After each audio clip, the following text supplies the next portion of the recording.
Acts chapter 14. NIV. In Iconium. At Iconium Paul and Barnabas went as usual into the Jewish synagogue. There they spoke so effectively that a great number of Jews and Greeks believed. But the Jews who refused to believe stirred up the other Gentiles and poisoned their minds against the brothers. So Paul and Barnabas spent considerable time there, speaking boldly for the Lord, who confirmed the message of his grace by enabling them to perform signs and wonders. The people of the city were divided, some sided with the Jews, others with the apostles. There was a plot afoot among both Gentiles and Jews, together with their leaders, to mistreat them and stone them. But they found out about it and fled to the Lycaonian cities of Lystra and Derbe and to the surrounding country, where they continued to preach the gospel. In Lystra and Derbe. In Lystra there sat a man who was lame. He had been that way from birth and had never walked. He listened to Paul as he was speaking. Paul looked directly at him, saw that he had faith to be healed and called out, "Stand up on your feet."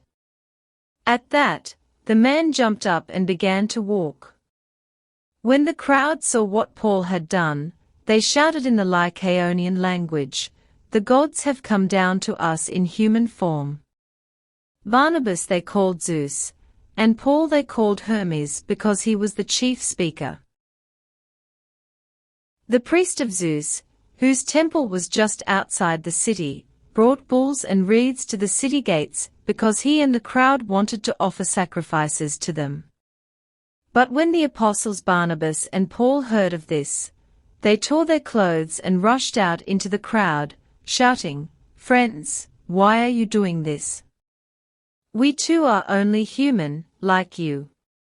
We are bringing you good news, telling you to turn from these worthless things to the living God, who made the heavens and the earth and the sea and everything in them. In the past, he let all nations go their own way. Yet he has not left himself without testimony. He has shown kindness by giving you rain from heaven and crops in their seasons. He provides you with plenty of food and fills your hearts with joy." Even with these words, they had difficulty keeping the crowd from sacrificing to them. Then some Jews came from Antioch and Iconium and won the crowd over. They stoned Paul and dragged him outside the city, thinking he was dead. But after the disciples had gathered around him, he got up and went back into the city. The next day he and Barnabas left for Derbe. The return to Antioch in Syria. They preached the gospel in that city and won a large number of disciples. Then they returned to Lystra, Iconium and Antioch, strengthening the disciples and encouraging them to remain true to the faith. "We must go through many hardships to enter the kingdom of God," they said. Paul and Barnabas appointed elders for them in each church, and, with prayer and fasting, committed them to the Lord, in whom they had put their trust.